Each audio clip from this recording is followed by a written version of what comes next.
Is your business starting to feel more like a job, demanding many hours and your full attention every day? Maybe you want to travel, or maybe you want to spend more time with your family, or you simply want to have more freedom. If that's the case, this video is for you. Hi, my name is Michael, and in this video, I'm going to show you how to systematically remove yourself from the business so you don't have to work long hours every day. So let's dive in.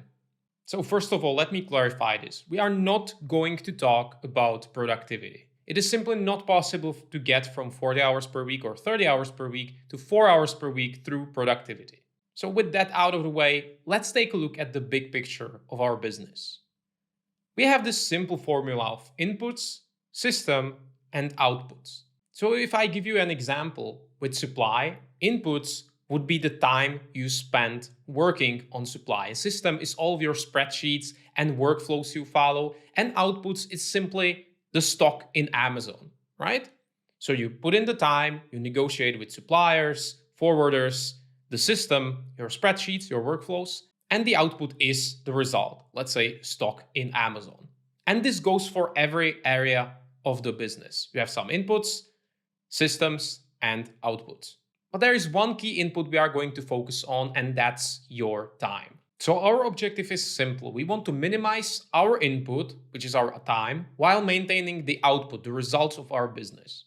And there are essentially two ways to do this. We can optimize the systems and we can replace our input. But before we do that, we have to analyze the output first. We want to make sure that we are happy with the current trajectory of the business, that we have good margins, we have a list of products to launch, and so on. We simply want to make sure that our business is in a good place before we try to do this, before we try to automate it. Because otherwise it would be a very risky move trying to automate a business that is failing, that is in decline, right? So if you are currently happy with the output of your business, with the current trajectory, we can proceed. Now we are going to analyze our input.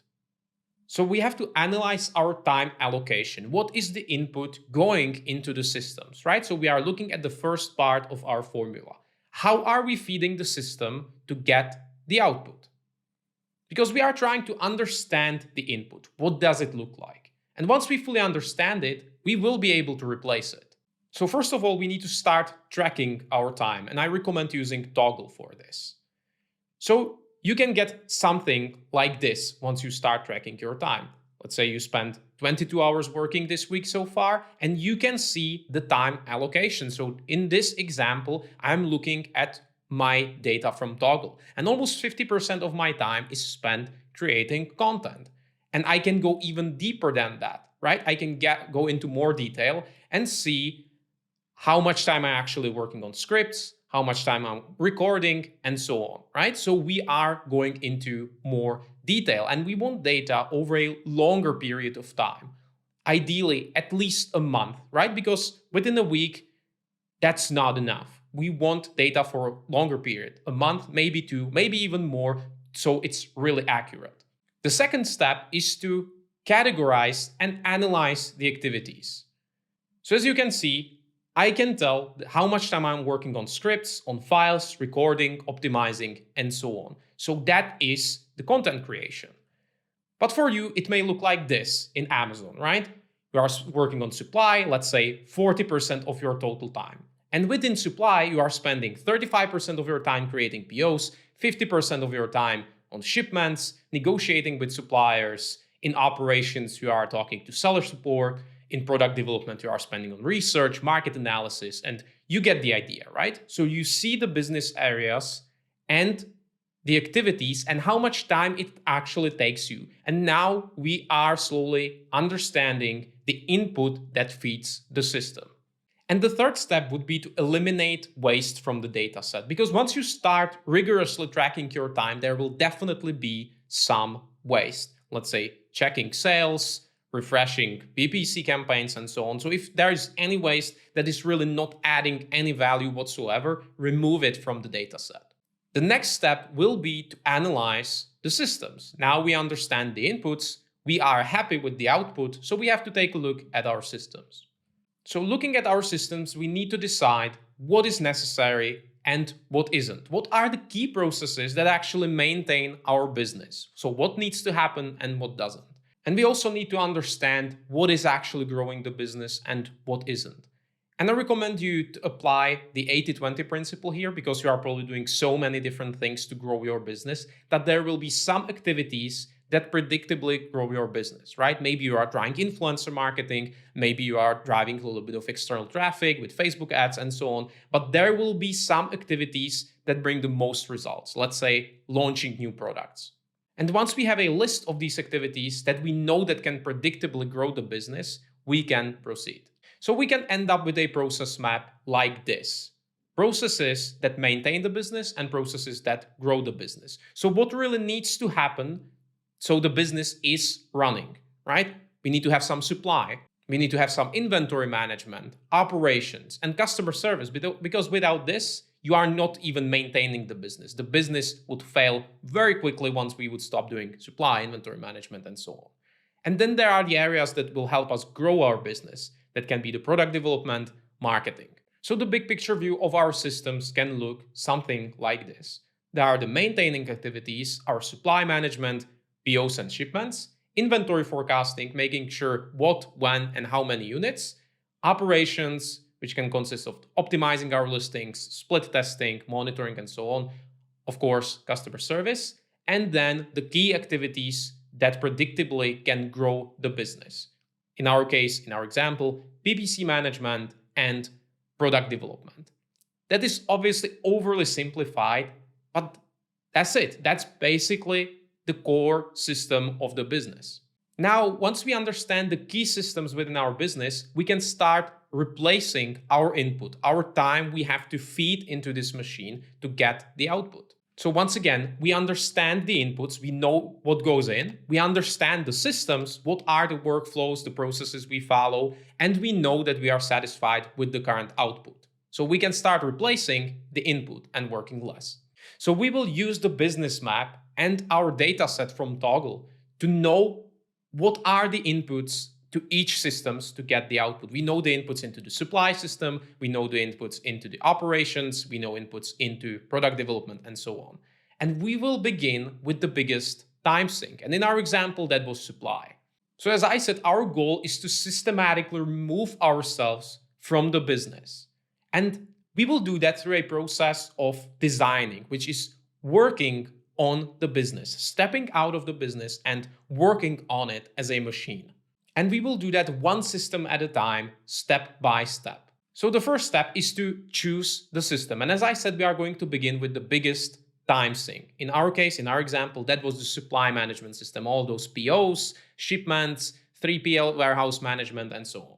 And the process of designing begins with developing a process, which is optimizing the system, streamlining, eliminating gaps, and identifying key decision points. And the second step is to find talent, finding a viable input to replace ours, because now we fully understand what are the inputs, what are we actually doing to manage the supply system, right? So we know what the input is, and now we are looking for a viable input to replace our input. And we can easily determine the requirements based on our time allocation, because we already know how much time we spend managing POs, managing shipments, negotiating with suppliers, and so on. And once we find the talent, the third step is to delegate, which is the process of replacing our input with their input. That is transferring the accountability for that particular process to them. And the last step is to repeat this process. Once we are done with the supply management system, we can proceed to, let's say, product development or marketing and so on. So we will systematically, process by process, step by step, remove ourselves from the business. And this may seem like we will be hiring a lot of people and we will be building a large team. But the truth is that we do not really need a large team. We just need 2 or 3 people to replace all of the inputs in all of these systems so we can be the owners and the managers of the business. It's also important to stress out that it is obviously harder to remove ourselves from growth areas. Those are more open-ended, shots on goal approach, right? That's the difference between product development and supply. Supply is not shots on goal. We know exactly what we need to do. We know every single step to ensure that we will have a shipment delivered, right? But that's not the case with product development. There is no step-by-step process that would guarantee 100% success rate with our products. So it's a little bit harder. But what we can do is to systemize the activities that increase our chances to score, right? We can have a process for keyword research. We can have a process to optimize our listings. And if we do everything right, we are increasing our chances that that particular product will be a success. So with growth areas, it is important to observe and iterate, improve the process and increase our chances to score. And once we get there, once we systematically remove ourselves from the business, we have essentially a new job. So this is an example what your schedule could look like. 4 hours per week. 1 hour per week, weekly task checkup. We will be checking our task management system, making sure that everything is running, that everything is on time, that our team is working properly, that there are no gaps, no errors, just observing. 30 minutes call with a supply manager. Let's say that would be one of the roles you decide to hire to delegate inventory management and the supply management to them. A 30-minute call once a week with brand manager to make sure that product development is running, PPC is optimized, and so on. And 2 hours per week for other tasks and projects. That may be exploring new growth projects, maybe diving into external traffic, influencer marketing, and so on. And you can get there from being a solo entrepreneur, the operator of the business, to become the owner within 6 months. That's definitely doable. And then our new job is to simply try and make the machine better, keep the team on track, and obviously risk analysis and strategic planning, becoming the visionary of the business. There are some mistakes to avoid. Speaking from experience, trying to hire one person to do it all. Trying to replace yourself and all of your input with just a single person. Basically trying to find another entrepreneur that would take charge of our business. That usually does not work. The second mistake to avoid is not really understanding the formula, not understanding what our inputs are, not understanding how we are feeding the system before we try to remove ourselves. The same goes for the system. If we don't know what the system is, we don't know what the workflows are, what the spreadsheets, and how we actually achieve the output, that's also a mistake to avoid. Because otherwise, if you don't know the inputs, you don't know the systems, it's very hard to start replacing yourself. And the last mistake, probably the biggest one, is trying to automate a failing business. If you are not on the right trajectory, you are not happy with the current output of the business, do not try to automate it. You have to fix the mistakes first. You have to put a growth plan in place first before you start automating. I think it's also important to ask ourselves how we are going to spend the extra hours once we actually automate our business.